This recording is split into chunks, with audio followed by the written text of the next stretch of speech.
Elle t'utilise. Oui. Il y a 2400 ans, un homme s'est masturbé en pleine place publique. Ce n'était pas une provocation, c'était une démonstration philosophique. Diogène voulait prouver que nos besoins les plus profonds ne sont que des illusions socialement maquillées.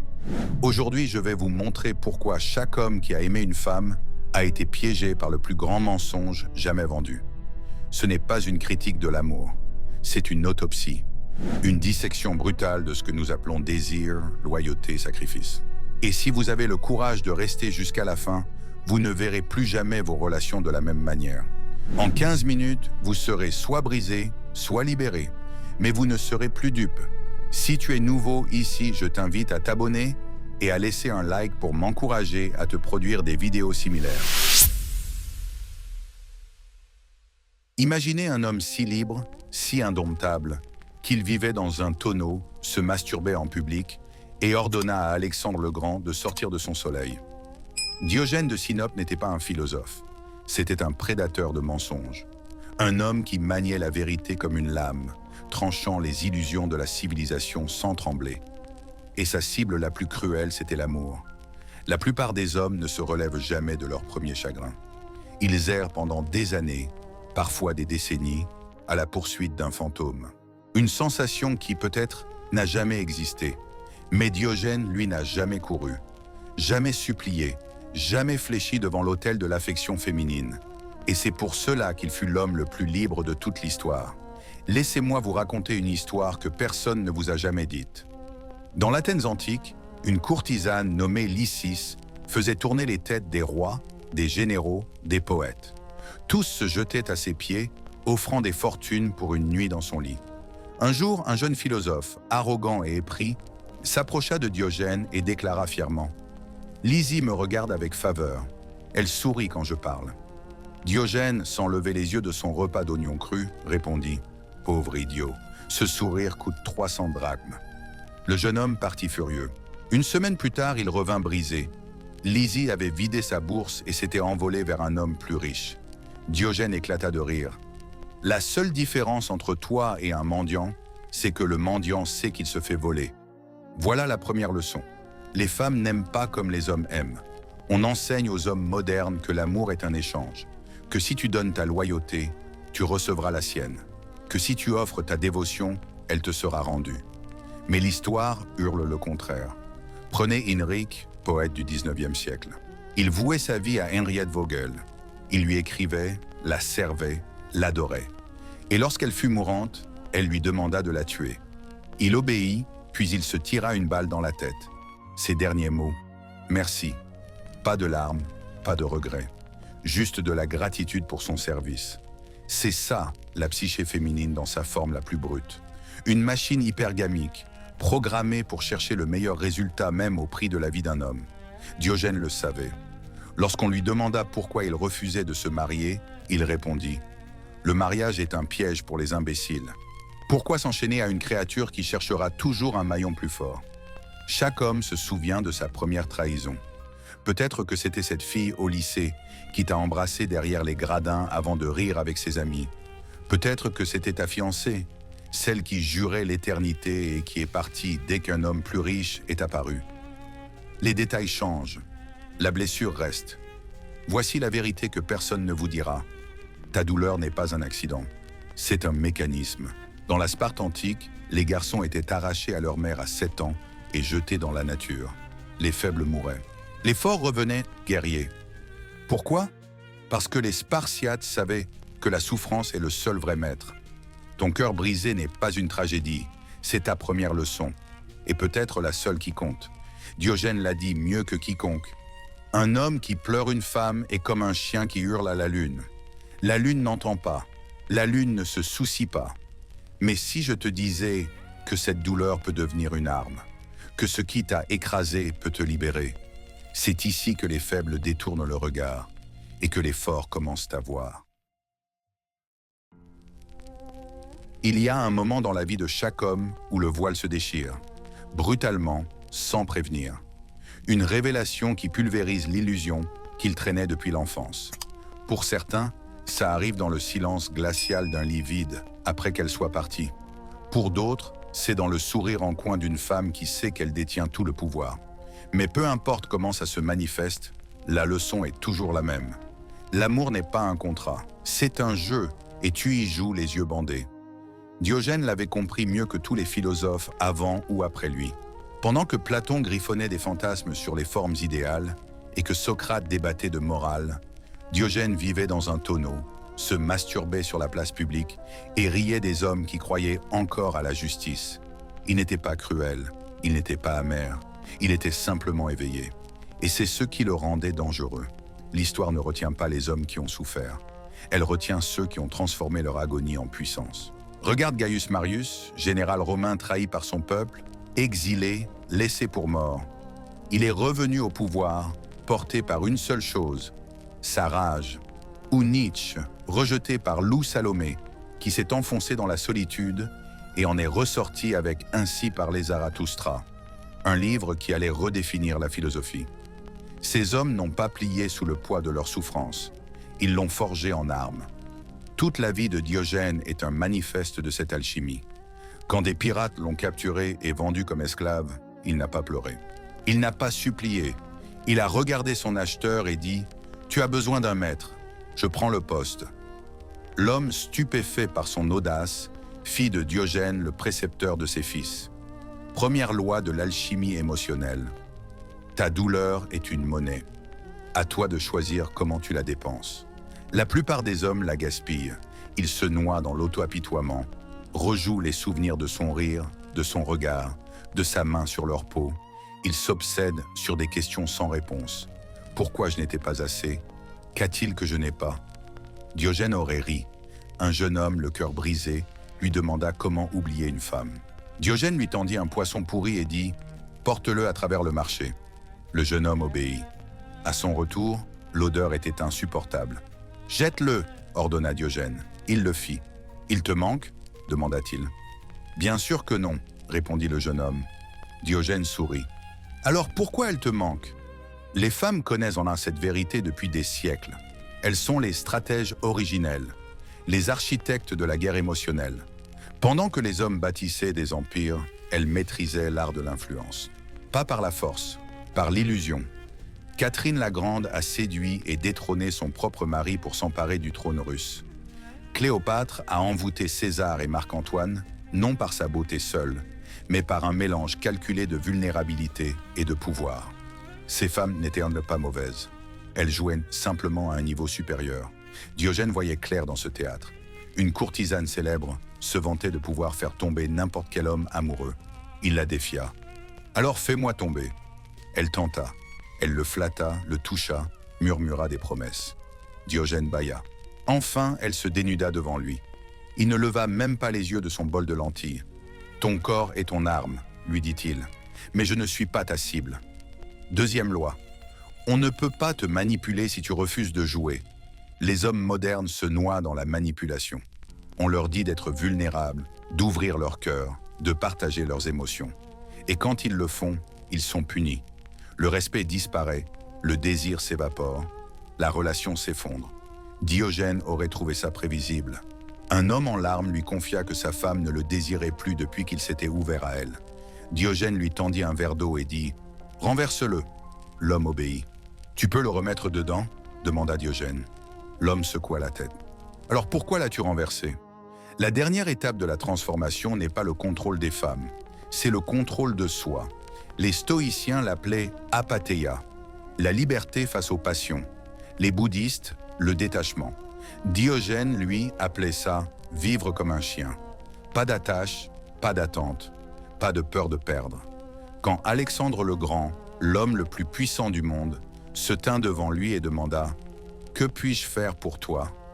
Diogène répondit « Bouge, tu bloques mon soleil. » Voilà l'essence d'un esprit inébranlable. Pas la richesse, pas le statut, pas l'amour d'une femme, mais la certitude absolue que tu n'as besoin de rien. La plupart des hommes n'atteindront jamais cet état. Ils passeront leur vie à courir après la validation, à mendier des miettes d'affection, à remodeler leur existence pour l'approbation fugace d'une femme qui les jettera dès qu'une meilleure option se présentera. Mais que se passe-t-il quand un homme s'éveille vraiment? Quand il décide de réécrire les règles, c'est là que la philosophie devient puissance. Il y a un moment dans la vie d'un homme où le monde bascule. Ce n'est pas une prise de conscience lente. Ce n'est pas un éveil progressif. C'est un instant violent. Un craquement brutal où tout ce que tu croyais vrai se fissure. Et ce qui en sort n'est pas la lumière. C'est le feu. C'est le moment où tu comprends, avec une clarté parfaite, que chaque larme versée, chaque nuit passée à souffrir, chaque sacrifice fait au nom de l'amour n'a jamais été pour elle. C'était pour toi, ta faiblesse, ta faim, ton besoin désespéré d'être choisi. Diogène connaissait cette vérité mieux que n'importe quel homme. Il n'a jamais supplié pour de l'amour, jamais marchandé pour de l'affection. Il vivait dans un tonneau, se masturbait en public et est mort sans rien. Et ce faisant, il est devenu plus puissant que les rois.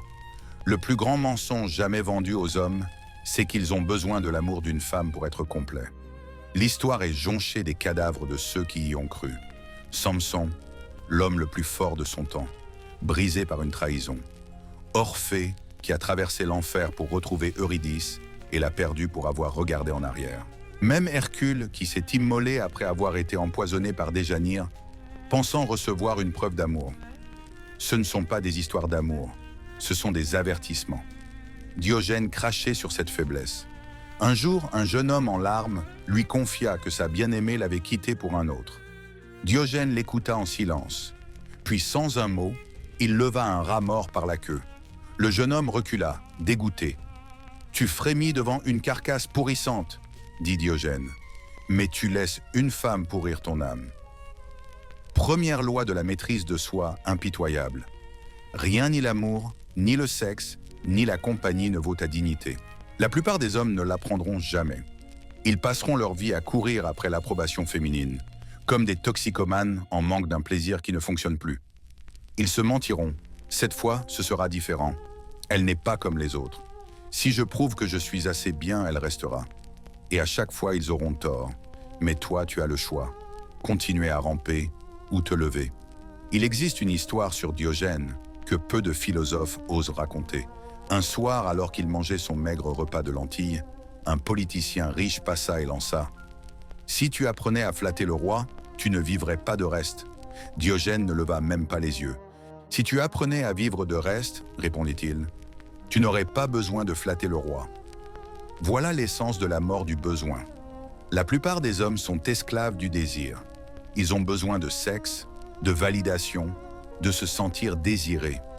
Et à cause de ce besoin, ils donnent aux femmes un pouvoir absolu sur eux. Une femme sans ce besoin, comme un requin sans le sang. Elle le repousse tout en l'exploitant. Diogène le savait mieux que quiconque. Quand la plus belle courtisane de Corinthe lui offrit son corps gratuitement, il refusa. « Si tu distribuais des figues pourries, dit-il, les prendrais-je simplement parce qu'elles sont gratuites ?» Furieuse, elle exigea une explication. Diogène haussa les épaules. « Parce que je n'ai pas besoin de toi. » Deuxième loi. Le jour où tu n'as plus besoin d'une femme, c'est le jour où elle commence à avoir besoin de toi. Ce n'est pas de la manipulation. Ce n'est pas un jeu. C'est la vérité brute des dynamiques de pouvoir. Un homme complet en lui-même est un homme qu'on ne peut pas contrôler. Alors, que signifie être vraiment libre? Ce n'est pas haïr les femmes. Ce n'est pas rejeter l'amour. C'est comprendre que l'amour n'est pas de l'air. Tu ne mourras pas sans lui. Diogène l'a prouvé chaque jour de sa vie. Il ne possédait rien, ne répondait à personne. Il se nourrissait quand il avait faim, dormait où bon lui semblait, et se livrait à ses plaisirs sans honte.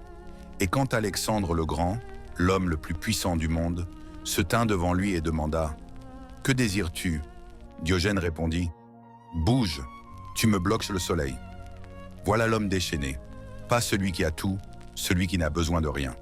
C'est là que la plupart échouent. Ils entendent ces mots, sentent le feu, puis retombent dans leurs habitudes. Une femme leur sourit juste comme il faut, et les voilà de retour dans le piège. À marchander de l'affection, à troquer leur dignité contre des miettes d'attention. Ne sois pas cet homme. Sois celui qui regarde l'amour et dit « Je te savourerai, mais je ne te désirerai pas. » Sois celui qui s'éloigne dès que le respect disparaît. Celui qui, quand on lui demande ce qu'il craint, peut répondre honnêtement « Rien. » Diogène est mort comme il a vécu. libre. Quand on lui demanda comment il souhaitait être enterré, il répondit « Jetez-moi au loup, je n'ai pas besoin de tombe ». Même dans la mort, il refusa les chaînes. Alors maintenant, pose-toi la question. Tu es à la croisée des chemins. Vas-tu vivre comme un mendiant d'amour ou brûler ton besoin jusqu'à la cendre et renaître comme un homme qu'on ne peut plus briser? Le choix t'appartient. Chaque homme, un jour, croit que son rôle est de rendre une femme heureuse. C'est presque un rite initiatique. Tu la rencontres, tu tombes amoureux, et tu te dis qu'en l'aimant assez, en la protégeant, en lui donnant tout, elle finira par s'apaiser, par sourire, par être comblée. Mais voici la vérité que personne n'ose dire. La plupart des femmes aujourd'hui ne sont pas programmées pour le contentement. Pas parce qu'elles sont mauvaises, pas parce qu'elles sont ingrates, mais parce que le monde moderne a reconfiguré leur psychologie pour une insatisfaction permanente. Et si ce n'était pas elle le problème, ni toi, mais le système qui vous a tous les deux piégés, c'est ce qu'on va décortiquer dans cette vidéo. Nous vivons dans une époque où l'on dit aux femmes qu'elles peuvent être tout, avoir tout, ressentir tout et ne jamais se contenter. Puissant, on dirait. Sauf que quand on étire les attentes humaines à l'infini, la satisfaction devient une équation sans solution. Plus on croit avoir d'options, moins on est capable de trouver la paix avec ce qui est devant soi. Et c'est précisément ça qui ronge le bonheur féminin aujourd'hui. Imagine une femme qui a tout ce qu'on lui promet. Un homme fidèle, une maison stable, des enfants aimants, une vie décente. Elle devrait dormir tranquille. Pourtant, la nuit, elle tourne et se demande ce qu'elle aurait pu avoir d'autre. Sa mère rêvait peut-être d'un mari loyal et d'un toit étanche. Elle a ces choses, mais elle a aussi un téléphone qui lui montre des milliers de vies qui semblent meilleures que la sienne. Chaque défilement est un petit venin. Elle croit regarder la réalité des autres. En fait, elle se mesure à des illusions. Un exemple concret. Elle revient d'un dîner parfait avec toi. Photos, rires, compliments. Le soir, elle parcourt les vies parfaites d'une amie en vacances, voit un couple qui rit sur une plage, une déco plus belle, des enfants plus sages. Sans s'en rendre compte, elle note les différences comme des cases non cochées. Chaque swipe lui chuchote qu'elle est en retard, qu'elle manque quelque chose, qu'elle aurait pu mieux faire. Résultat, agitation intérieure même quand tout va bien. Les hommes ne comprennent pas forcément parce que la satisfaction masculine tient souvent à peu de choses. Un sens, du respect, une tranquillité d'esprit. Un homme peut trouver l'accomplissement dans la stabilité. Une femme moderne, elle, a été conditionnée à poursuivre des pics émotionnels.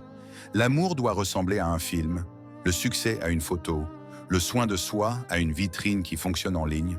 Le bonheur devient une performance. Et voici la première vraie révélation. Ce n'est ni ta faute, ni la sienne. C'est un piège psychologique préparé depuis l'enfance. On lui a appris que le bonheur est juste après l'étape suivante. Diplôme, maison, bébé, encore mieux.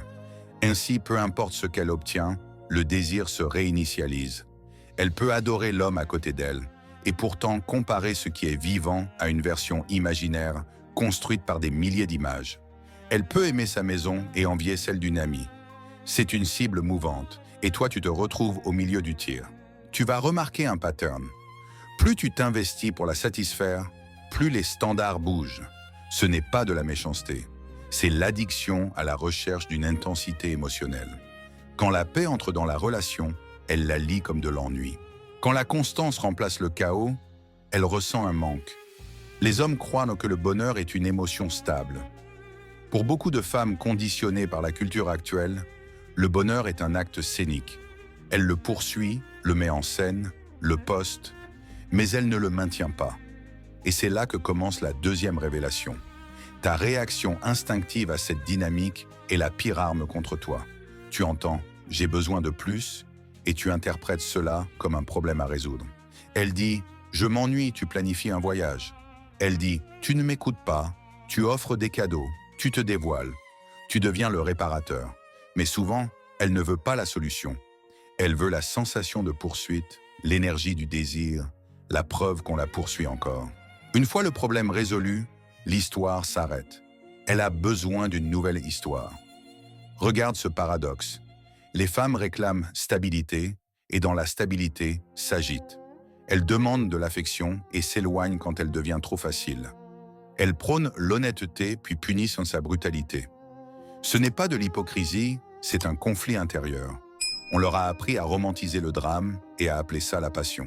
Alors quand un homme offre de la tranquillité, son système nerveux ne sait pas quoi en faire, calme devient froid, maturité devient indifférence. Troisième révélation. Plus tu cherches à acheter son bonheur en actes, moins elle te respecte. Le respect meurt en silence quand l'un devient serviteur émotionnel de l'autre. Et sans respect, l'attraction s'étiole. Tu te réveilles un matin à côté d'une femme qui te paraît devenue froide, distante. Je ne sens plus d'étincelle. Traduction. Le mystère s'est éteint. Tu as vidé la part de lui-même qui l'a fasciné. Ce n'est pas une accusation, c'est une observation impitoyable. Beaucoup de femmes n'ont pas appris que la gratitude est la base de la joie. Elles ont appris à attendre la prochaine hausse émotionnelle pour se sentir vivantes. Elles recherchent la montagne russe parce que cela signale qu'elles sont encore en vie. La paix est trop silencieuse pour créer des récits, des posts, des preuves sociales. On préfère le feu violent qui fait des histoires à raconter. Mais ce feu tout consume. Quand la fumée retombe, il ne reste que les cendres d'une beauté qui aurait pu être paisible. Maintenant, un retournement que tu dois entendre. Les ingrédients du bonheur durable, fiabilité, simplicité, routine, gratitude sont précisément ce que la culture contemporaine ridiculise. Tu te vois offrir constance et simplicité? On te répond par de l'insatisfaction. Tu te trompes si tu y vois une guerre personnelle. C'est une guerre culturelle. Alors que faire? Premièrement, comprends que son insatisfaction n'est pas un verdict sur ta valeur. C'est un symptôme culturel. Deuxièmement, arrête de croire que réparer équivaut à être aimé. Parfois, la présence immunise plus qu'un geste spectaculaire. Troisièmement, préserve ton mystère. La disponibilité illimitée tue l'attraction. Enfin, cultive la gratitude la tienne, et si elle y revient, la sienne. La gratitude n'est pas un truc de bonne société. C'est un muscle que la modernité a laissé s'atrophier. Voici la dernière bascule. Si tu veux survivre à cette époque de désirs infinis, tu dois apprendre à différencier l'appel à l'âme de la demande de spectacle. Certains signaux réclament réparation, d'autres réclamant mise en scène. Apprends à reconnaître la différence. Si tu ne le fais pas, tu te perdras à courir après des ombres. As-tu déjà remarqué que l'insatisfaction d'une femme augmente à mesure qu'on l'aime davantage? C'est contre-intuitif. Pourtant, c'est vrai. Plus elle se sent en sécurité, plus son esprit s'évade. Quand la gratitude n'a pas été entraînée, la psyché féminine cherche la friction émotionnelle. Quand tout est stable, elle finit par regretter le chaos. Et quand tout est chaotique, elle prie pour la stabilité. Un pendule qui ne s'arrête jamais. Les hommes, eux, trouvent du réconfort dans la paix. Ils bâtissent des empires sur la prévisibilité. Un matin calme, une tâche achevée, un regard qui sourit en rentrant, ce sont des victoires. Mais pour beaucoup de femmes, cette paix ressemble à une extinction. Le silence révèle ce dont elle a passé sa vie à fuir. Quand le bruit se tait, quand il n'y a plus de drame à réagir, plus de problèmes à résoudre, plus de désir à poursuivre, il ne reste que le silence nu d'être soi. Pour beaucoup, ce silence est insupportable. Dès l'enfance, les filles sont récompensées pour être désirées, admirées, choisies. Leur identité se construit autour d'une attention extérieure. Alors quand un homme leur offre enfin un amour inconditionnel, quand ils cessent de courir parce qu'il est déjà là, elles perdent leur ancre. La validation s'estompe et la panique monte. M'aime-t-il toujours? S'ennuie-t-il de moi? Ai-je perdu ma magie? Plutôt que d'affronter cette insécurité, elle fabrique une crise pour rallumer la tension. Tout ce que tu as construit en paix devient soudain tension. L'ironie. Plus tu t'efforces de la rendre heureuse, plus elle associe ton amour à la fatigue de cet effort. Ton amour lui renvoie le miroir de son propre vide. Plutôt que de le confronter, elle le projette sur toi. Tu as changé, tu n'es plus le même, tu ne me rends plus heureuse. Un scénario plus ancien que n'importe quelle application de rencontre, plus vieux que la civilisation. Et la plupart des hommes tombent dans le piège. Le confiant devient prudent, le leader commence à s'excuser pour des choses qu'il n'a pas faites. Il achète des livres, il cherche des réponses alors que la vérité est simple. Un bonheur qui dépend de l'effort constant d'un autre est condamné. On ne peut pas remplir un gouffre sans fond. On ne peut pas aimer à la place d'un cœur qui ne sait pas rester avec son propre silence. C'est la vérité cachée que beaucoup d'hommes n'apprennent jamais. Les femmes ne perdent pas le respect parce que tu cesses de l'aimer. Elles perdent le respect lorsque ton amour devient désespéré. Quand tu commences à prouver au lieu de choisir, quand l'affection devient stratégie, elle le sent immédiatement, même si elle ne peut pas le formuler. Alors elle se retire, teste ta résistance, cherche à retrouver la limite qui la fascinait autrefois.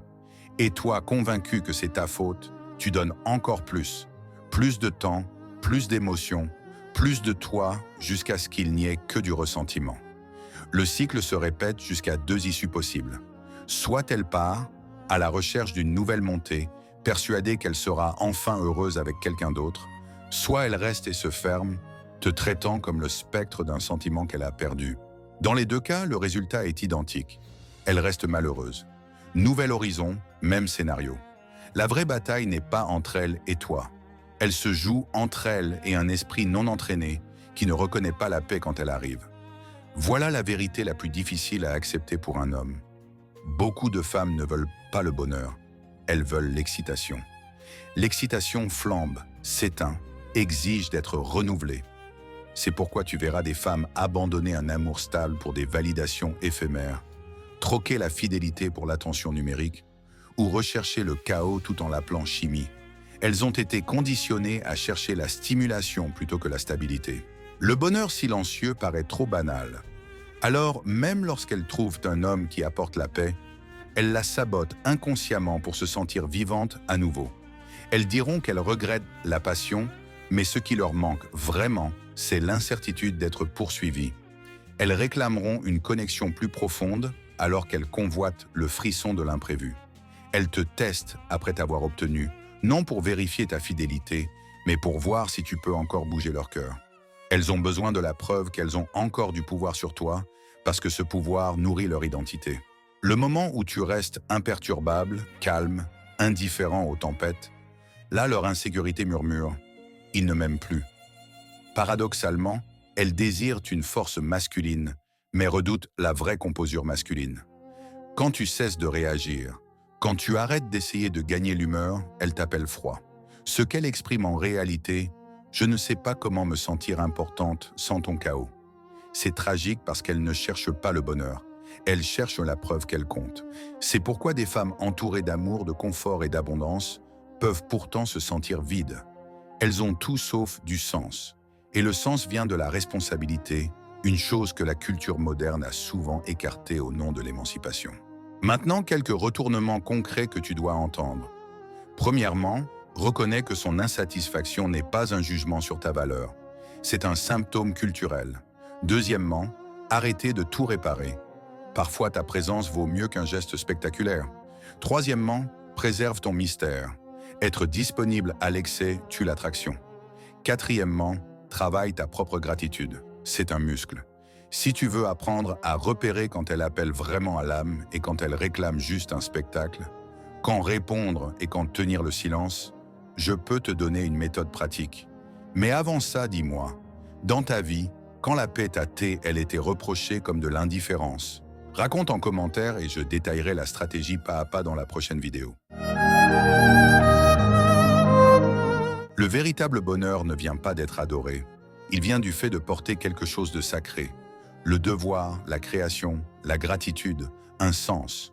Mais on a dit à la plupart des femmes que servir quoi que ce soit d'autre qu'elles-mêmes était une faiblesse. Elles dérivent donc, consumées par leur importance personnelle et pourtant affamées d'accomplissement.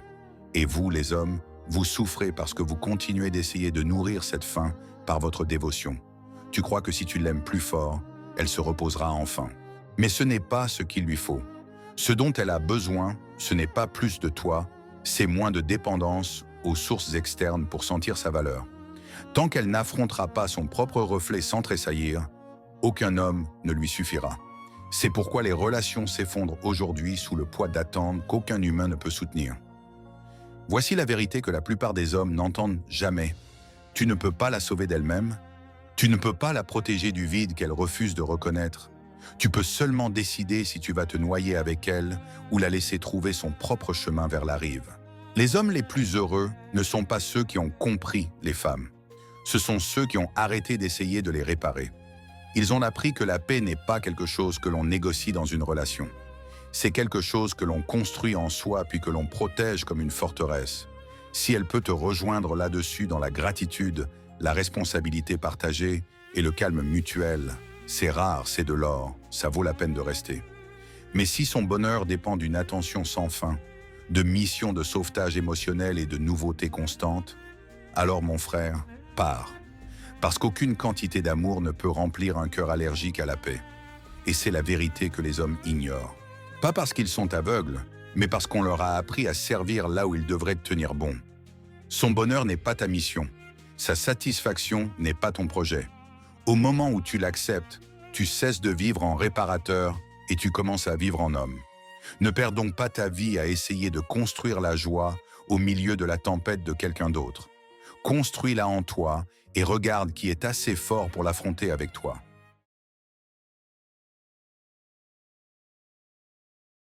Les femmes sont nées pour trahir. Et si on t'avait menti depuis le début, tu es un homme de principe, de lucidité. Tu avances dans le marché de l'amour moderne, une lanterne à la main, cherchant une femme honnête. Mais ce que tu trouves n'est pas simplement décevant. C'est une fracture, une vérité si brutale qu'elle te force à remettre en question tout ce qu'on t'a appris à désirer. Et si ce désir, celui qu'on t'a vendu comme noble, était en réalité un piège, un calice empoisonné, non pas conçu pour t'élever, mais pour te briser. À la fin de cette vidéo, crois-moi, tu ne verras plus l'amour comme avant. Tu ne seras pas amer, tu seras lucide, chirurgical, comme un homme qui a regardé l'abîme et qui a appris à manier ses ténèbres. Avant de commencer, n'oublie pas de t'abonner pour m'encourager à te produire davantage de contenu. Commençons par une histoire. Un homme, appelons-le Alexandre, brillant et ambitieux. Il rencontre une femme qui semble être son reflet. Même intellect, même passion. Pendant des années, il construit, il sacrifie, il croit aux contes de fées. Mais un jour, il tombe sur les messages, les mensonges. L'érosion lente, méthodique de sa valeur. Il la confronte, elle sourit. Pas avec culpabilité, avec pitié. « Tu l'as pris trop au sérieux », dit-elle. Et à cet instant, Alexandre ne perd pas seulement l'amour, il perd la foi. Ce n'est pas une exception, c'est la règle. Les anciens Grecs le savaient déjà. Diogène, le philosophe qui vivait dans un tonneau, se moquait de la foule en quête de vertu. Parce qu'il connaissait la vérité. Le désir n'est pas une quête d'amour, c'est une lutte de pouvoir. Le désir féminin, en particulier, oscille entre deux pôles, la sécurité et l'excitation. Et la plupart des hommes, ce ne sont que des figurants dans un jeu dont ils ignorent jusqu'à l'existence. Pense au dernier homme bon que tu as vu être jeté, le mari dévoué, troqué contre un frisson, le petit ami loyal, relégué en ami du jour au lendemain. La société te dira que c'est sa faute, qu'il n'a pas su s'adapter, qu'il n'a pas su entretenir la flamme. Mais, et si c'était ça, le mensonge? Et si cette flamme n'avait jamais été censée durer? Voici la vérité inconfortable. Les femmes ne recherchent pas l'amour comme les hommes. Elles recherchent l'effet, la résonance émotionnelle que tu crées en elles. Et quand cet effet s'estompe, peu importe ta loyauté, tes sacrifices, tu deviens jetable. Les données le confirment, hypergamie, statistiques des divorces, la règle du 80-20 sur les applications de rencontres. Tout converge vers une réalité brutale. Le système est truqué, pas par complot, par biologie. Mais avant que tu ne désespères, avant que tu ne crises à l'injustice, comprends ceci, le jeu n'est désespéré que si tu joues avec les mauvaises règles. Diogène ne s'est pas insurgé contre l'hypocrisie du monde. Il en a ri, il l'a maîtrisé. Et maintenant, c'est à ton tour. On va t'armer, pas avec de la haine, pas avec de la résignation, mais avec quelque chose de bien plus puissant. Pour l'instant, reste avec cette vérité. Laisse-la brûler les dernières illusions. Parce que ce n'est qu'en voyant le piège que tu peux enfin en sortir. Tu as vu le piège, les mensonges, la manière dont le désir tord les hommes jusqu'à les rendre méconnaissables. La plupart ne s'en relèvent jamais. Ils s'effondrent dans l'amertume ou s'accrochent à une illusion creuse, quémandant des miettes d'affection dans un système conçu pour les vider. Mais toi, tu n'es pas la plupart des hommes. Tu es celui qui apprend, celui qui s'adapte, Celui qui, comme Diogène, regarde le monde corrompu droit dans les yeux et rit. Alors comment survivre? Comment prospérer dans un jeu truqué contre toi? Pas en jouant plus fort, pas en devenant une marionnette suspendue à ses fils, mais en maîtrisant les 3 lois du cynique. Loi numéro 1. Deviens ingouvernable. La première règle du pouvoir, c'est de refuser d'être contrôlé par les femmes, par la société, par ta propre biologie. Le remède? L'autosuffisance radicale. Diogène vivait dans un tonneau, non pas parce qu'il était pauvre, mais parce qu'il était libre. Il ne dépendait de rien, ni du statut, ni de l'approbation, ni du regard d'une femme pour valider sa valeur. Les hommes modernes sont accros à l'attention féminine comme à une drogue. Ils se contorsionnent, ils se mettent en scène, ils mendient une chaleur éphémère. Brise le cycle, détache-toi, pas avec colère, avec indifférence. Quand tu n'as plus besoin d'elle, tu deviens dangereux. Tu deviens un homme qu'on ne peut plus manipuler. Loi numéro 2. Arme-toi du ridicule. Le jour où une femme sent que tu la prends trop au sérieux, elle perd le respect. Les cyniques antiques se moquaient des rois, des philosophes, même des dieux, parce qu'ils savaient que la révérence est une faiblesse. L'homme moderne tombe amoureux d'un potentiel, d'un fantasme. Il idéalise, il romantise. Et ce faisant, il signe son propre arrêt de mort. La solution? Rire. Rire de ces tests, de ta propre détresse, de l'absurdité de toute cette danse amoureuse. Elle fait une crise. Souris. Elle te prive d'affection. Hausse les épaules. Le jour où elle comprend que ces jeux ne t'atteignent plus, c'est là que le pouvoir change de camp. Loi numéro 3. Embrasse l'animal. La civilisation a rendu les hommes mous. On leur a appris à réprimer leurs instincts, à s'excuser pour leur force, à négocier ce qui devrait être pris. Diogène mangeait sur la place publique, se masturbait en plein jour, vivait comme une bête. Pas par vulgarité, mais par rejet des mensonges de la société polie. Tu n'es pas un thérapeute, tu n'es pas un tampon émotionnel. Tu es un homme, une créature d'action, de passion, de volonté brute. Arrête de demander la permission, arrête de te justifier. Tu la veux? Prends les devants. Tu t'en lasses? Pars.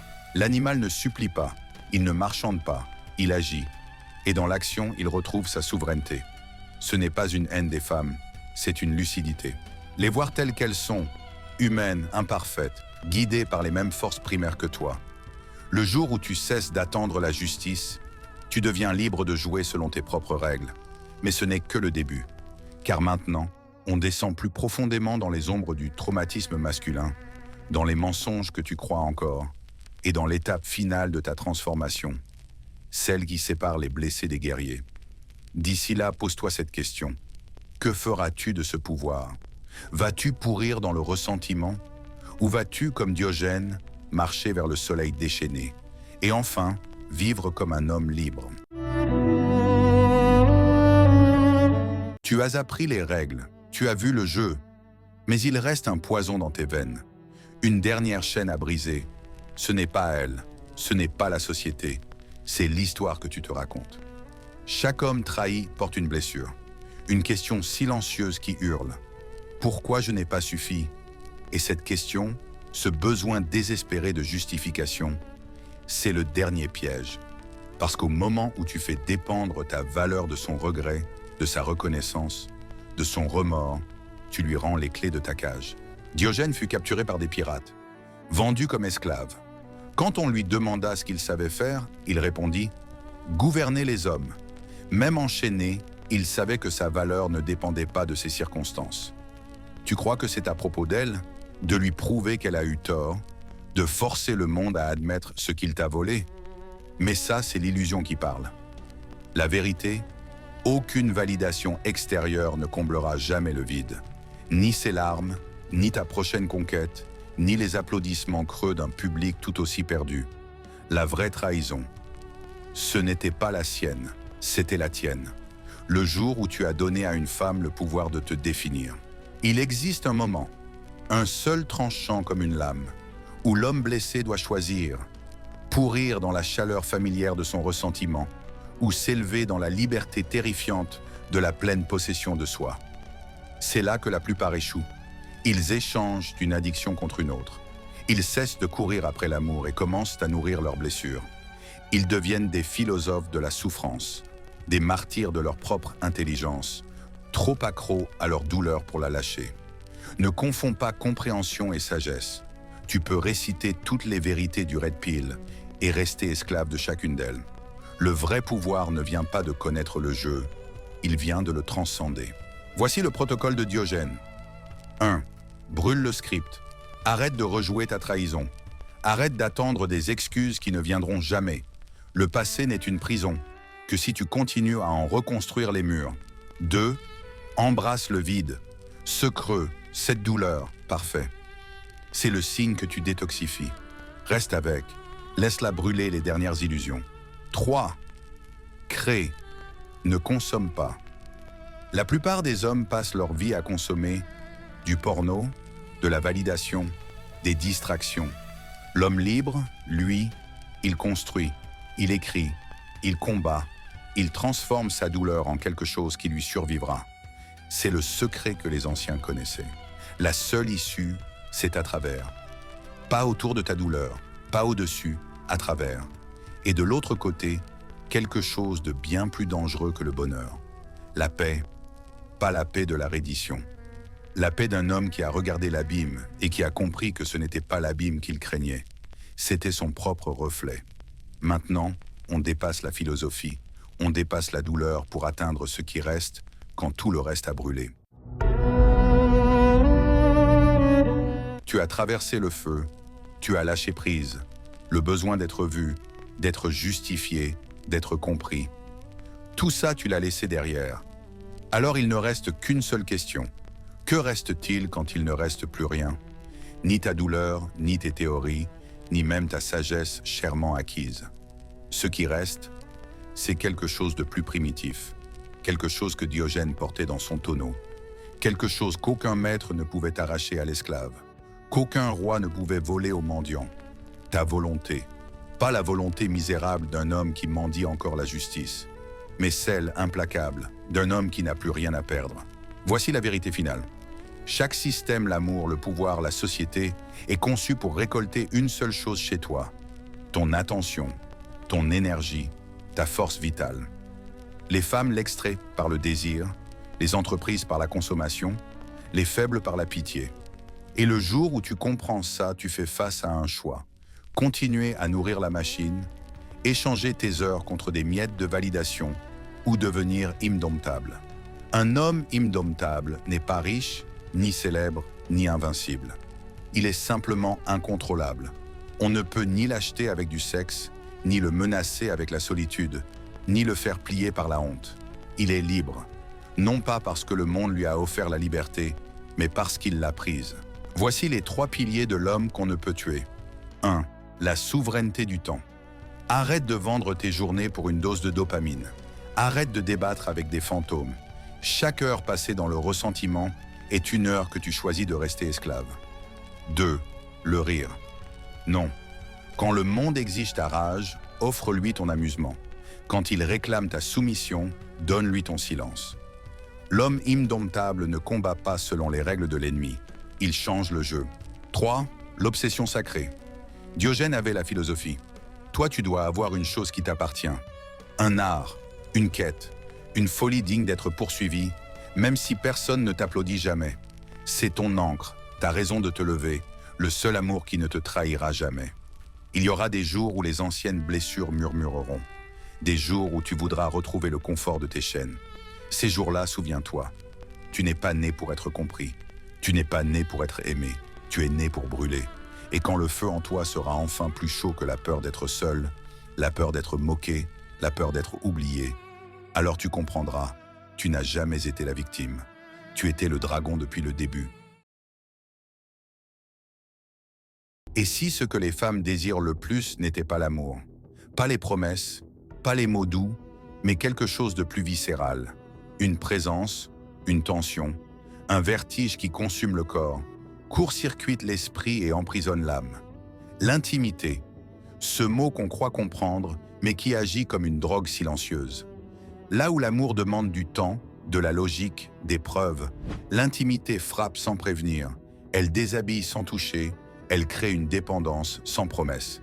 Et ce que personne ne dit, c'est que cette dépendance est biologique. Quand une femme se connecte intimement, son cerveau libère de l'ocytocine, l'hormone de l'attachement. Chaque regard, chaque souffle, chaque frisson devient un signal chimique. Tu es en sécurité, tu es désiré, tu es lié. Mais cette hormone ne distingue pas l'amour véritable de l'illusion passagère. Elle ne connaît que le plaisir et l'attachement. Voilà pourquoi l'intimité peut capturer une femme plus vite que l'amour et la retenir même quand tout en elle veut fuir. Alors, l'intimité est-elle un chemin vers la connexion profonde ou une prison douce, déguisée en étreinte? Dis-moi ce que tu en penses. Mais prépare-toi, ce que tu vas découvrir pourrait changer ta vision du désir à jamais. L'intimité agit comme une drogue. La première dose est euphorique. Elle ouvre un monde de clarté émotionnelle, de passion, d'abandon. Mais comme toute addiction, une fois qu'elle a goûté à ce niveau de connexion, les interactions normales lui semblent fades. Elle ne veut plus de conversation. Elle veut cette énergie précise, ce toucher qui a reprogrammé sa perception d'elle-même. Elle se persuade que c'est de l'amour. Mais ce n'est pas ça. L'amour s'efface quand la vérité frappe. L'intimité, elle, persiste même quand la vérité brûle. C'est un manque qui se cache sous son calme et qui murmure « Encore une nuit, encore un frisson, encore une dose de cette électricité émotionnelle que l'amour ne pourra jamais offrir. » La plupart des hommes croient que les femmes poursuivent des histoires d'amour. Mais c'est une illusion née d'une observation superficielle. Les femmes ne veulent pas le conte de fées, elles veulent le frisson derrière le récit, ce moment où elles cessent de penser et commencent à ressentir. L'amour parle d'idéaux, de projets, de promesses. L'intimité, elle, parle du présent, brut, vivant, sans filtre. C'est là qu'elle n'a plus besoin d'être parfaite. Là où ses défenses tombent. Là où son vrai visage, celui qu'elle cache même à elle-même, reçoit enfin le droit d'exister. Et c'est ce que son esprit enregistre comme satisfaction. Mais une fois que le corps a goûté à cette intensité, il ne l'enregistre pas comme un désir, mais comme un besoin. Psychologiquement, l'intimité brouille la frontière entre plaisir et attachement. Quand elle laisse quelqu'un toucher son âme, pas juste sa peau, son subconscient commence à associer cette personne à son identité. Elle se sent vue, connue, comprise. Et ces sensations, le cerveau humain est programmé pour les protéger. C'est pourquoi perdre cette intimité revient à perdre une partie d'elle-même. L'amour peut être rationalisé, l'intimité, jamais. L'amour peut être remémoré, l'intimité est revécue. Chaque odeur, chaque chanson, chaque phrase devient un déclencheur. Un rappel de cette connexion que son esprit refuse d'abandonner. Et ce qui rend tout cela encore plus sombre, c'est que les femmes, par nature, sont plus sensibles à la synchronisation émotionnelle et physique. Leur corps réagit plus vite aux signaux affectifs. Leur cœur s'accorde au rythme, au ton, à l'intention. Quand une femme vit l'intimité, son esprit ne se contente pas de la ressentir. Il l'absorbe, le souffle, la chaleur de la peau, la vulnérabilité subtile d'une étreinte, tout cela forme une signature invisible dans son système nerveux. C'est pourquoi, même des années plus tard, un simple souvenir peut réveiller des sensations enfouies, comme si tout s'était passé hier. L'addiction ne disparaît jamais vraiment. Elle se cache derrière les distractions, et il y a une tromperie biologique dans tout ça. Le cerveau féminin libère plus d'ocytocine pendant l'intimité que le cerveau masculin, ce qui crée un lien émotionnel plus profond, mais pas forcément partagé. Ce déséquilibre rend la femme plus vulnérable dans l'équation, même si elle semble plus forte. Ce pic hormonal manipule la perception. Il rend les défauts invisibles, il amplifie la connexion. C'est ce qui la pousse à pardonner plus vite, à espérer plus longtemps, à rester fidèle à des expériences qui, logiquement, ne lui apportent plus rien. L'addiction à l'intimité se déguise en amour. Mais ce qu'elle poursuit réellement, c'est le vertige émotionnel que seule la proximité absolue peut offrir. D'un point de vue psychologique sombre, l'intimité est une forme de pouvoir déguisé en abandon. C'est ce paradoxe qui alimente l'attraction. Plus elle lâche prise, plus elle sent qu'elle contrôle son paysage émotionnel. Dans cette proximité, elle devient à la fois fragile et dominante, douce et inarrêtable. Ce n'est pas la dépendance qui crée l'addiction, c'est la sensation d'exposition totale. Quand quelqu'un la voit dans sa vulnérabilité la plus brute et la désire quand même, cela crée une validation que les mots ne peuvent égaler. Et cette validation devient une boucle psychologique. Elle ne veut pas seulement être touchée à nouveau. Elle veut être vue à nouveau, entièrement, férocement, sans masque. Au fil du temps, ce besoin évolue. Il cesse d'être lié à une personne et devient une quête de sensation. Elle peut la chercher chez d'autres, mais rarement elle retrouve la même fréquence. C'est pourquoi tant de femmes semblent émotionnellement fermées après une intimité profonde. Elles ne fuient pas l'amour, elles fuient une autre addiction. Car au fond, elles savent que l'intimité n'est pas douce. Elle est dangereuse. Elle prend tout ce que l'amour a de tendre et le transforme en obsession, en attachement, en vulnérabilité irréversible. Les hommes confondent souvent cette intensité avec de la dépendance affective. Mais ce n'est pas ça. C'est la mémoire du corps qui réclame sa dose. Les femmes ne sont pas accros aux gens. Elles sont accros à ce que l'intimité leur fait ressentir. Puissantes dans l'abandon, désirées dans l'exposition. C'est cette dualité que beaucoup d'hommes ne comprennent pas. Le manque n'est pas romantique, il est psychologique. C'est la partie de son esprit qui se souvient de ce que ça fait d'être totalement ouverte et pourtant adorée. Et ce genre de souvenir, aucun chagrin ne peut l'effacer. Alors quand elle poursuit l'intimité, elle ne cherche ni engagement, ni conte de fées. Elle cherche cet état enivrant où elle se perd et se sent entière en même temps. Le cœur peut appeler ça de l'amour, mais l'esprit sait. C'est une addiction déguisée en émotion. La plus belle manipulation de la psyché humaine. Et pour elle, ça vaut le risque à chaque fois. L'amour est une histoire construite dans l'esprit. Mais l'intimité, c'est une impulsion née dans le corps. L'amour demande de la conscience, des choix, des conditions. Il grandit avec la réflexion, l'intention. L'intimité, elle, contourne la raison. Elle glisse sous la conscience et réveille quelque chose d'ancien, quelque chose d'instinctif. C'est pour ça que les femmes la désirent plus intensément que l'amour. Elles peuvent analyser l'amour, le questionner, le rejeter. Mais l'intimité est primitive. Elle ne demande pas la permission. Elle surgit et quand elle le fait, c'est comme une décharge électrique sous la peau. Une attraction magnétique qui fait taire la logique et la remplace par un sentiment d'appartenance que les mots ne pourront jamais construire. L'amour peut être choisi. On décide de le donner, de le nourrir ou de s'en retirer. L'intimité n'est pas un choix, c'est une réaction, une alchimie entre vulnérabilité et énergie. Deux corps qui se synchronisent jusqu'à oublier où l'un commence et où l'autre finit. C'est pour ça qu'elle semble hors du temps. Les femmes ne recherchent pas l'intimité parce que c'est romantique. Elles la recherchent parce qu'elle est réelle d'une manière que l'amour ne l'est que rarement. L'amour demande des efforts, des promesses, des projections. L'intimité exige la présence. Elle vit dans l'instant. C'est le battement entre deux silences, le souffle partagé dans l'obscurité, le regard qui dit tout sans un mot. L'amour vit dans le langage. L'intimité existe dans l'énergie. Le corps et l'esprit d'une femme sont conçus pour répondre à la profondeur émotionnelle.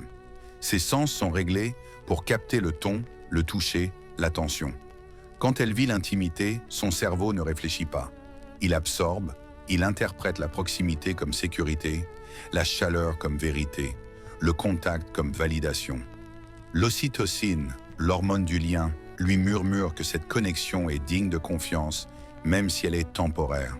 Ses instincts prennent le relais, la convainquant que ce moment est sacré. Ce n'est pas logique, c'est biologique. L'amour s'apprend avec le temps, mais l'intimité se grave dans la sensation. Chaque nerf l'enregistre, chaque regard l'ancre plus profondément. Elle devient une partie de son système nerveux. Quelque chose qu'elle ressent même quand elle essaie d'oublier. Les hommes confondent souvent cette différence. Pour eux, l'amour est une action. Protéger, prouver, faire. Pour une femme, l'intimité est un état d'être. C'est là qu'elle se sent vue sans avoir à performer. Elle n'a pas besoin de s'expliquer, de lisser ses aspérités, de prouver sa valeur. Dans l'intimité, elle devient transparente. Pas parce qu'elle le veut, mais parce qu'elle ne peut pas faire autrement. Les murs tombent naturellement. Cette nudité émotionnelle n'est pas une faiblesse. C'est un instinct. C'est ainsi qu'elle crée le lien, qu'elle décide qui mérite sa douceur. L'amour peut être stratégique, mais l'intimité est spirituelle, dans sa forme la plus brute. C'est ce qui la relie à la vérité de ses émotions. Il y a une raison pour laquelle les femmes se souviennent de ce qu'on leur a fait ressentir plus que de ce qu'on leur a dit. L'amour est traité par la mémoire. L'intimité est stockée dans l'émotion. Une parole douce peut s'effacer. Mais la façon dont un toucher a illuminé son corps, ça reste dans le subconscient. C'est la différence entre lire sur l'océan et y plonger. L'amour est le récit de l'affection, l'intimité est son expérience. L'un engage l'esprit, l'autre possède l'âme. Voilà pourquoi une femme peut cesser d'aimer tout en désirant encore la proximité qu'elle a connue. Parce que l'amour s'efface quand la confiance se brise. Mais l'intimité ne dépend pas de la confiance. Elle dépend de la chimie. Et c'est cette force psychologique qui lui offre ce que l'amour, parfois, ne peut pas. La vérité sans contrôle. L'amour vient souvent avec des attentes, des négociations et la politique du donnant-donnant. L'intimité, elle, n'a rien à prouver. C'est une énergie brute. Elle surgit quand la fréquence émotionnelle d'une femme s'aligne instinctivement avec celle d'un autre. Et son corps murmure « C'est ici que tu dois être ». Cette synchronisation libère un mélange de calme, de chaleur et de vulnérabilité. Son corps interprète cela comme de la connexion, de la sécurité, du plaisir. Tous les ingrédients d'une addiction émotionnelle. Plus elle le vit, plus son esprit le recherche. Et après une intimité profonde, tout le reste semble silencieux. La psychologie sombre révèle que ce besoin d'intimité vient d'un désir inconscient d'être pleinement vu. Pas aimé pour ses rôles, son apparence ou sa bonté, mais reconnue pour ce qu'elle est à l'intérieur. L'amour peut porter des masques, l'intimité les brûle. C'est une exposition brute. Quand elle est touchée non pas pour le plaisir, mais pour la reconnaissance. Quand on la regarde comme si chaque détail de son être avait une signification, elle se sent à la fois puissante et abandonnée. Cette dualité est enivrante. Son ego disparaît, mais son essence s'éveille. C'est une expérience qui la fait se sentir vivante au-delà de toute logique. Un sentiment que l'amour, seul, offre rarement. Instinctivement, les femmes ont toujours associé l'intimité à la confiance et à la survie. Dans la psychologie primitive, la proximité signifiait protection, soin, sécurité. C'était un besoin biologique. Ces instincts n'ont pas disparu, ils ont évolué. Aujourd'hui, l'intimité représente une protection émotionnelle. Quand elle laisse quelqu'un s'approcher, c'est sa façon de dire « Je te fais assez confiance pour baisser ma garde ». L'amour peut venir avec des mots, mais l'intimité parle en silence. C'est une connexion où elle n'a pas besoin de jouer un rôle pour mériter l'affection. Et c'est pour ça que c'est addictif.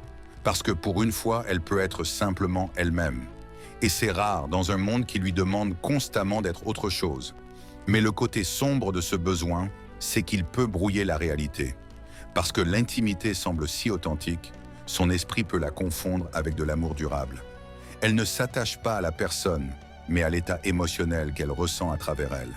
C'est pourquoi, même après une séparation, elle ne regrette pas tant le partenaire que le sentiment. Ce mélange enivrant de confort et de vulnérabilité. Son cerveau ne réclame pas la relation. Il réclame la décharge chimique que l'intimité a provoquée. C'est une boucle de désir déguisée en dévotion.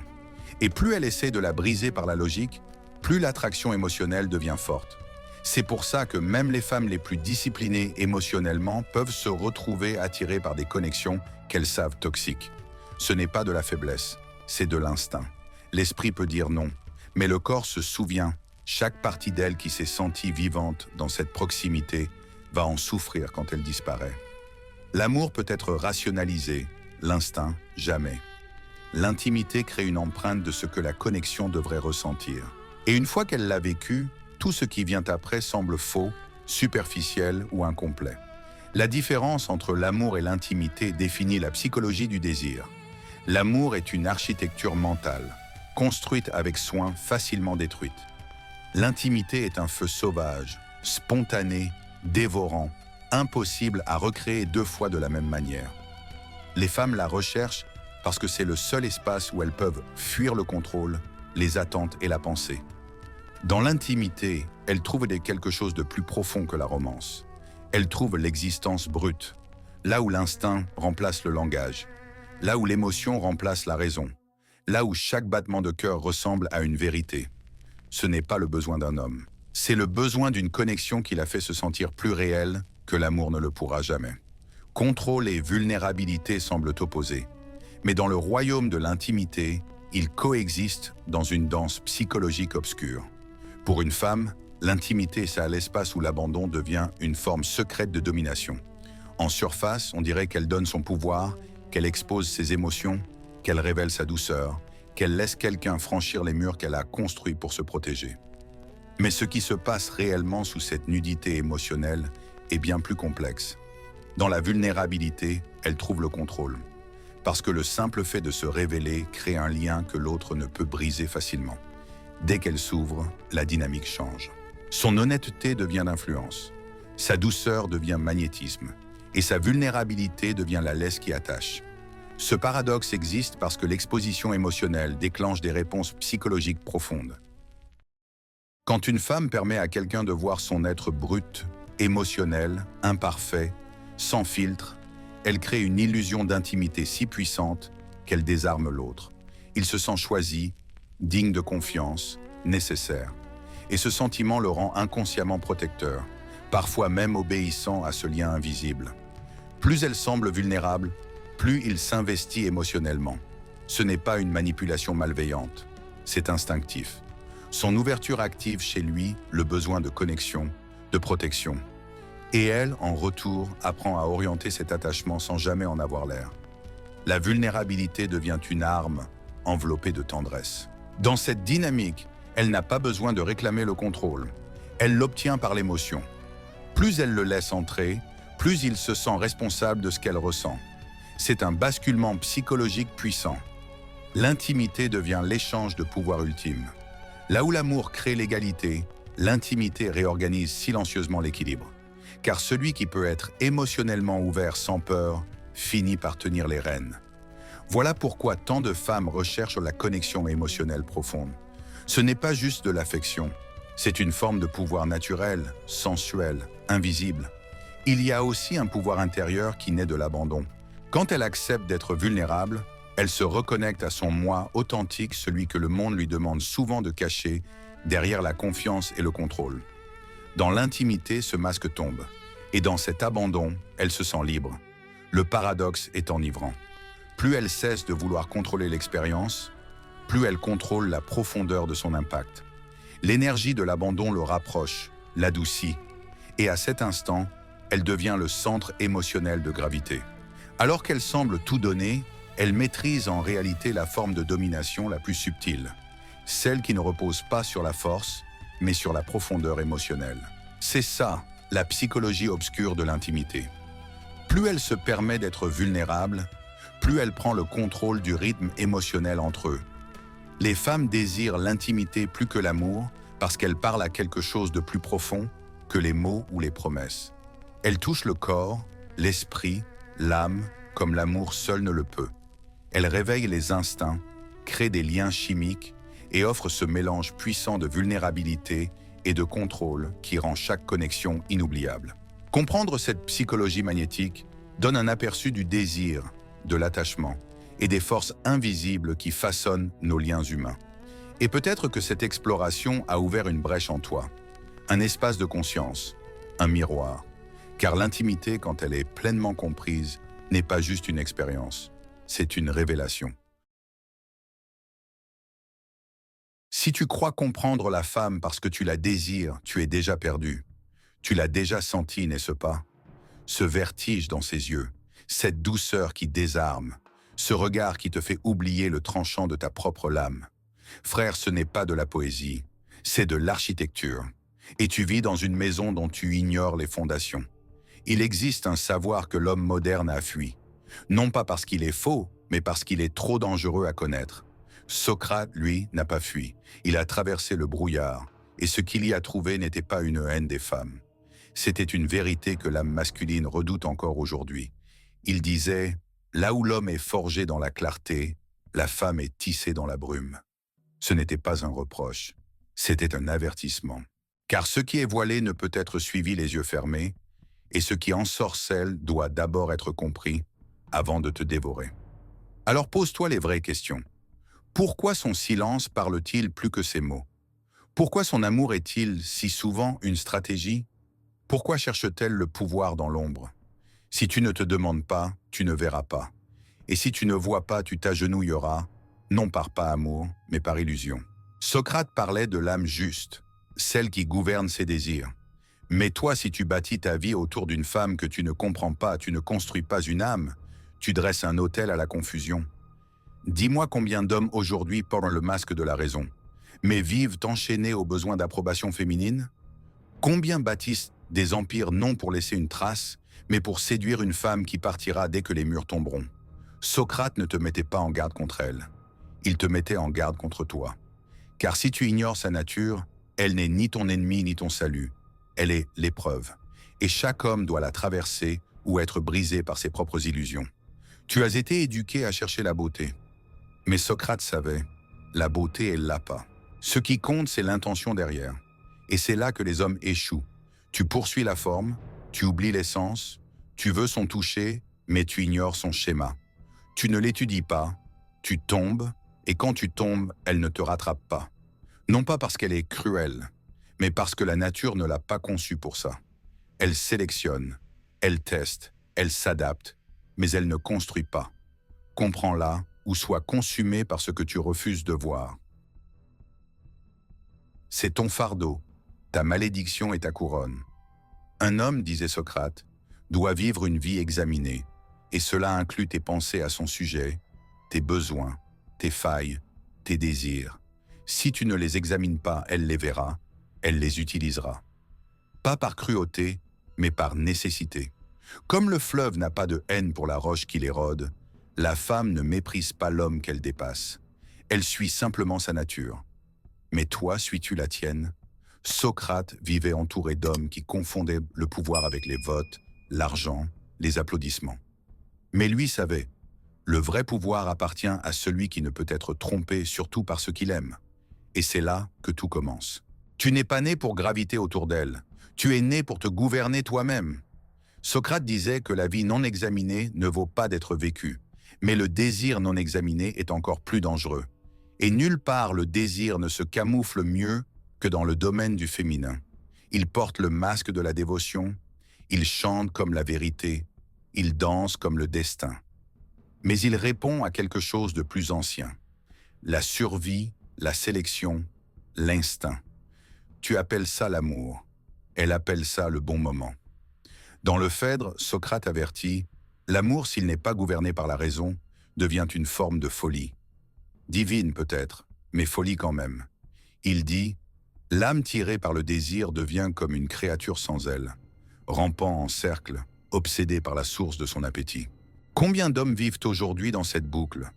Combien ont sacrifié leur mission, leur valeur, leur souveraineté pour quoi? Un regard furtif, un shoot de dopamine dans une voix douce, un corps chaud. Tu n'es pas ici pour être dévoré par le féminin, tu es ici pour le comprendre. Socrate observait, là où l'homme cherche la vérité, la femme cherche l'alignement. Pas avec la vérité, mais avec la sécurité. Ce n'est pas une insulte, c'est une stratégie biologique, une intelligence adaptative. Mais tu dois la reconnaître. Elle ne cherche pas ce qui est juste, elle cherche ce qui assure sa survie, ce qui reflète la force, le statut, la stabilité dans son monde. Ton intellect ne la séduit pas. Ton ambition, ta certitude, ta maîtrise de ta réalité, ça, oui. Mais si tu lui tends la couronne avant d'avoir porté la tienne, elle ne s'agenouillera jamais. Si tu la places au-dessus de ta mission, elle te testera jusqu'à ta chute. Elle n'est pas cruelle, elle réagit simplement à ce que tu as révélé, que ton âme est à vendre.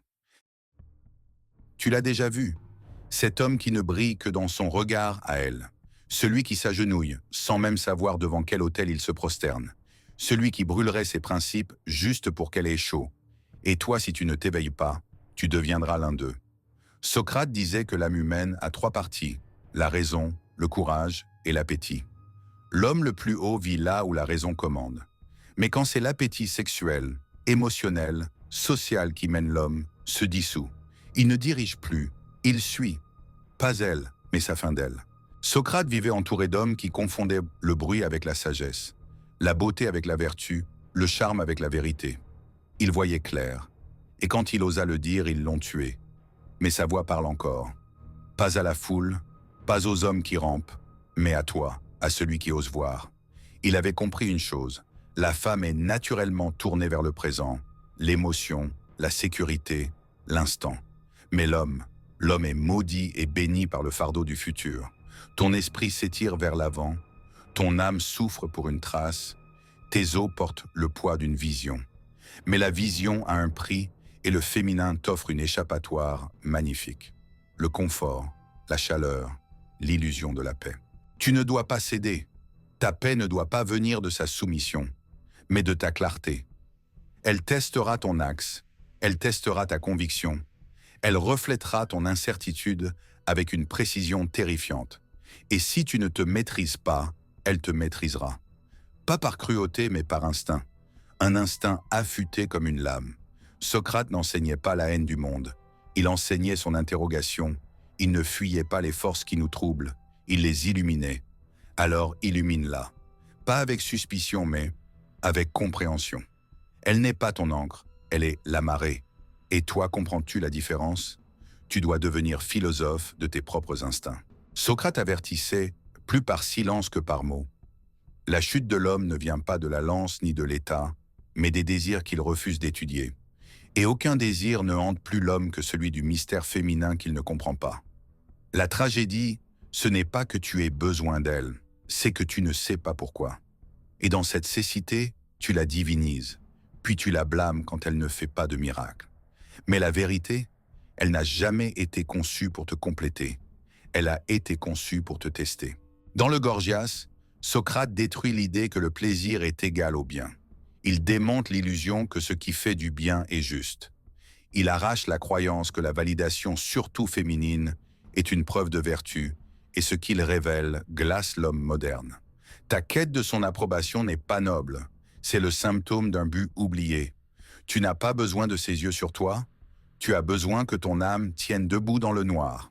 Les hommes d'aujourd'hui ne s'effondrent pas par manque de talent, mais par pourriture intérieure.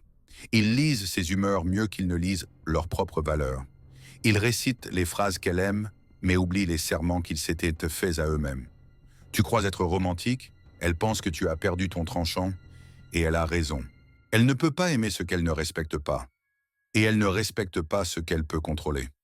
Socrate ne l'a pas dit avec nos mots, mais l'architecture de sa pensée le crie. Il ne voyait pas l'harmonie comme l'égalité des natures, mais comme chaque âme à sa juste place. Une femme ne veut pas te diriger, elle veut se sentir en sécurité sous ta direction. Mais si tu abandonnes ce rôle, si tu fais de ses émotions ta boussole, de son approbation ton miroir, de son affection ton trophée, tu cesses d'être un homme, tu deviens un satellite. Elle te gardera peut-être, mais pas par amour, mais par commodité. Et un jour la commodité expire. Le monde est rempli d'hommes qui ont cru gagner son amour en l'adorant. Mais l'amour ne se gagne pas par l'adoration, il se gagne par la souveraineté. Dans le Ménon, Socrate demande si la vertu peut s'enseigner, mais surtout il demande si les hommes savent encore la reconnaître. Et toi, sais-tu ce qu'est la vertu masculine? Sais-tu à quoi elle ressemble avant de la lui offrir? Ou as-tu confondu dévotion et discipline, désir et loyauté, soumission et amour? Elle ne te veut pas brisé, elle ne te veut pas dépendant, elle ne te veut même pas gentil, elle te veut réel. Et l'homme réel n'orbite pas autour du féminin. Il orbite autour du vrai, du juste, du bien. Et il l'invite à marcher avec lui seulement si elle peut suivre ce rythme. Quand elle te verra vivre selon des principes, et non des pressions parlées avec retenue, diriger avec clarté et aimer sans te perdre, alors elle suivra. Pas parce que tu l'as exigé, mais parce que tu l'auras mérité. C'est ça le paradoxe que Socrate avait compris. Le pouvoir ne vient pas de sa quête. Il naît chez l'homme qui n'en dépend plus, surtout pas d'elle. Le jour où tu cesses de chercher son approbation et que tu commences à chercher ta forme, pas celle de ta chair, mais celle de ton essence, tu deviens intouchable.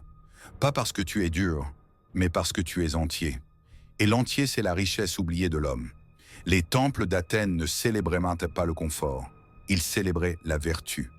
Gravée dans la pierre, mesurée par l'épreuve, murmurée à l'oreille des hommes par Socrate lui-même.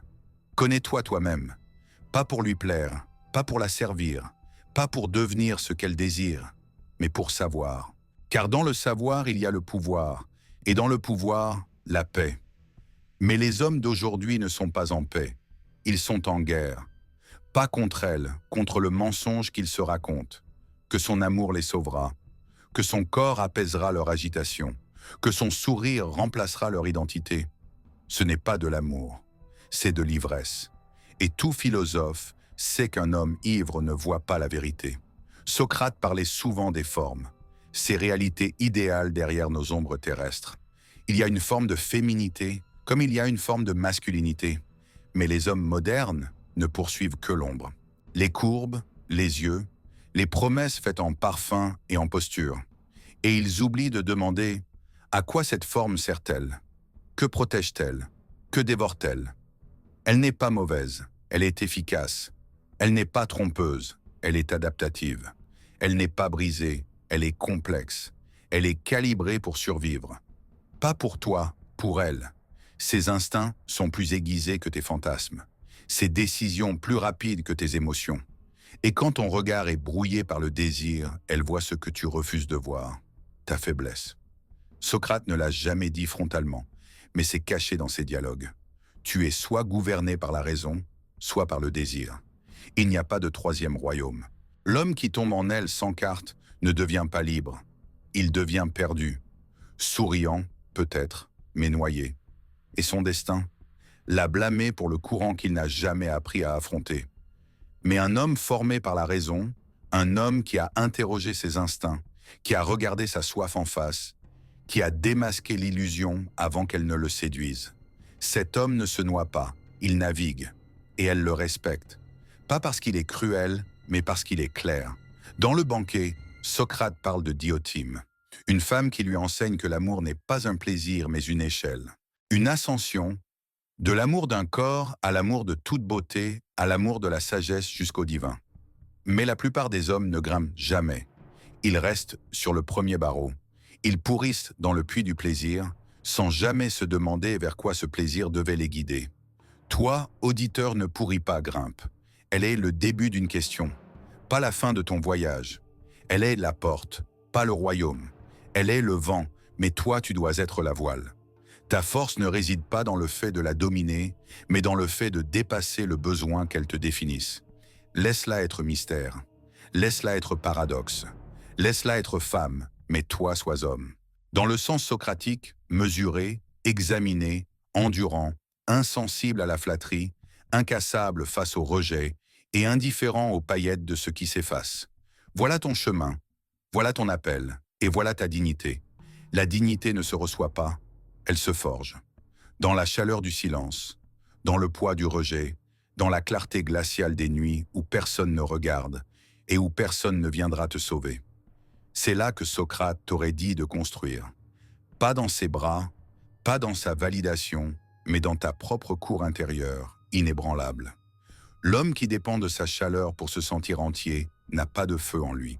L'homme qui plie sa volonté pour préserver son affection finira brisé. Et elle ne ramassera pas les morceaux. Pas par cruauté, mais par nature. Car même elle cherche un homme qui ne la nécessite pas, mais qui l'a choisi, en pleine conscience, de ce qu'elle est et de ce qu'elle n'est pas. Elle n'est pas ta thérapeute. Elle n'est pas ton sauveur. Elle n'est pas ton miroir pour savoir si tu comptes. Tu veux qu'elle te voie? Alors tiens-toi là où peu d'hommes osent se tenir. Dans la solitude, dans la discipline, dans la maîtrise, sans besoin d'être vu. Socrate disait « Le chemin le plus court et le plus sûr pour vivre avec honneur dans ce monde, c'est d'être en réalité ce que nous prétendons être. » Et que veut chaque homme? Paraître fort, sage, désiré, respecté. Mais combien sont prêts à faire ce qu'il faut pour le devenir vraiment? Ne poursuis pas son attention, cultive ta présence. Ne poursuis pas son corps, maîtrise tes appétits. Ne poursuis pas son amour, offre-lui ta vérité et laisse-la répondre comme elle le souhaite. C'est ça la vie examinée dont parlait Socrate. Pas seulement tes pensées, mais tes motifs. Pas seulement ta philosophie, mais ta posture. Pas seulement savoir ce qu'est l'âme, mais savoir ce que ton âme fait face à la beauté, à la tentation, au rejet. Car ce moment où elle te teste, où elle se retire, où elle retient, c'est l'épreuve sacrée. C'est l'arène. C'est là que la plupart des hommes tombent à genoux et trahissent leur propre trône. Mais pas toi. Toi, tu tiens. Tu choisis la raison plutôt que la réaction. Tu comprends qu'elle n'est pas l'obstacle, elle est le signal. Si son affection brise ta concentration, la faiblesse était déjà en toi. Si son silence détruit ton esprit, ce silence était le tien depuis toujours. Ne la blâme pas d'être ce que la nature a fait d'elle. Étudie-la, apprends-la, respecte son design sans t'y soumettre. Elle est le vent insaisissable, changeante, sauvage. Mais toi, tu es le mât. Tu ne hurles pas quand le vent tourne. Tu ajustes ta voile. C'est ça la virilité. Pas le contrôle, pas la conquête, mais l'orientation inébranlable. Voilà le secret que le monde ne te dira jamais. Elles s'alignent. Elles reflètent la force, pas la sympathie. Elles suivent le rythme, pas les mots. Elles cherchent la chaleur, pas la flamme qui danse, mais celle qui dure. Socrate n'aurait jamais supplié pour sa loyauté. Il serait simplement devenu l'homme à qui la loyauté vient naturellement. Parce qu'il comprenait la hiérarchie des énergies. Ce qui est enraciné gouverne ce qui est fluide.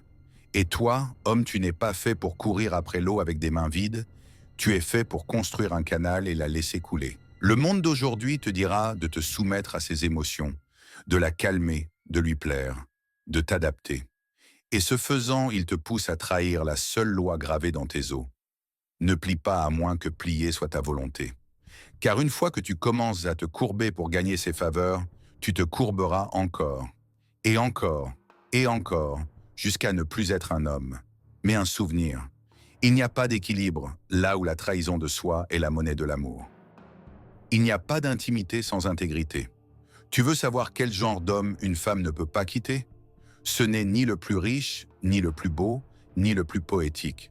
C'est celui qui pourrait partir et rester entier. Car dès qu'elle sent que tu ne peux pas partir, que ton âme est enchaînée à sa présence, que ton feu s'éteint quand sa lumière disparaît, elle sait que tu n'es plus feu du tout. Tu es une bougie tremblante, fragile, oubliable. Mais l'homme qui tient sa ligne, qui sourit face au rejet, qui poursuit sa mission, peu importe son humeur ou ses mouvements, cet homme devient une gravité. Elle ne peut que le ressentir, même en fuyant. Socrate le savait. Il l'a vécu. Tandis que les autres débattaient dans la vanité, il démantelait l'illusion. Tandis que les autres cherchaient les applaudissements, il cherchait l'alignement avec le vrai. Et rien n'est plus vrai que ceci. L'essence d'un homme ne doit jamais dépendre de l'approbation des autres, surtout pas de celle qu'il désire, car elle testera ton noyau, pas pour le détruire, mais pour le localiser. Quand elle élève la voix, tu t'effondres, quand elle retient son affection, tu rampes, quand elle menace de partir, tu perds ta direction. Ce ne sont pas des disputes, ce sont des examens. Et chaque fois que tu échoues, elle perd foi. Pas parce que tu es indigne, mais parce que tu lui montres que ton royaume est fait de sable. Elle ne peut pas faire confiance à un homme qui a plus besoin d'elle que de lui-même. Tu crois que la douleur est une punition, mais la douleur est une invitation. À te relever, à te raffiner, à devenir cet homme qui peut aimer sans se perdre, diriger sans dominer, ressentir sans s'effondrer. Ce n'est pas du stoïcisme vide, c'est de la souveraineté. C'est l'essence masculine dépouillée de toute dépendance. C'est l'âme de Socrate. Calme, composé, impossible à contrôler. Et ça, frère, c'est le début d'un amour qui n'enchaîne pas. Tu n'as pas été créé pour t'agenouiller devant l'autel de l'affection. Tu as été créé pour te tenir debout devant les portes de la vérité et les garder au prix de ta vie. Voilà ce que Socrate enseignait, pas avec des slogans, mais avec des sacrifices. Dans ces derniers instants, il a choisi la mort plutôt que le déshonneur, le silence plutôt que le compromis, la vérité plutôt que le confort. Et quelle est cette vérité pour toi aujourd'hui? C'est celle-ci. Tu ne dois ni craindre sa nature, ni chercher à la réécrire. Tu dois maîtriser la tienne. La femme n'est pas le champ de bataille. Elle est le miroir, l'épreuve, la tension qui révèle tes failles. Et la plupart des hommes échouent parce qu'on ne leur a jamais appris que le féminin n'est pas là pour compléter leur âme. Il est là pour la challenger. Si tu l'acceptes, elle devient la forge. Si tu la refuses, elle devient la flamme qui te consume. Ne lui demande pas d'être plus simple. Deviens plus sage. Ne lui demande pas de rester. Deviens l'homme qu'elle ne veut pas quitter. Ne lui demande pas de panser tes blessures. Guéris-toi si profondément que tes cicatrices deviennent des écritures. Au final, Socrate n'a donné aucun commandement.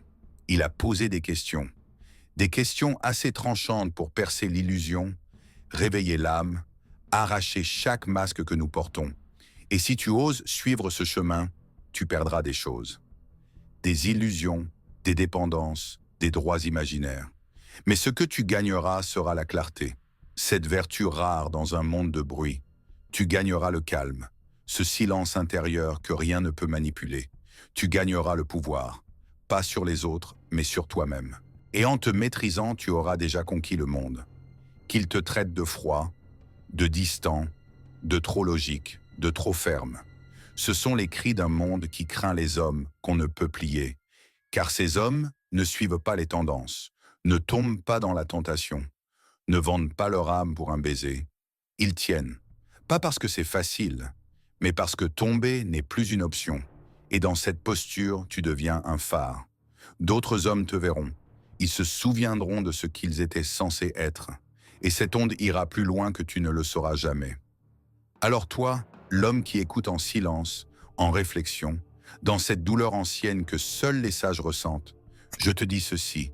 Lève-toi sans rage, sans excuse, sans peur. Pas contre elle, mais pour toi.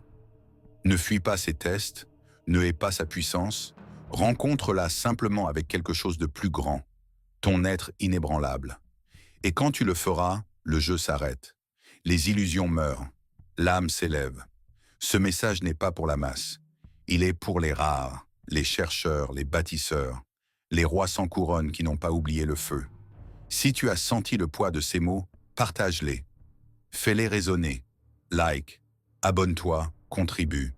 Pas pour me soutenir, pour soutenir la vérité, car des hommes partout meurent de faim pour elle. Et si tu as été nourri, nourris les autres. Que ceci soit le début de ton retour. Pas vers la domination, mais vers le discernement. Le monde n'a pas besoin d'hommes plus bruyants, il a besoin d'hommes plus clairs. Sois cet homme et avance.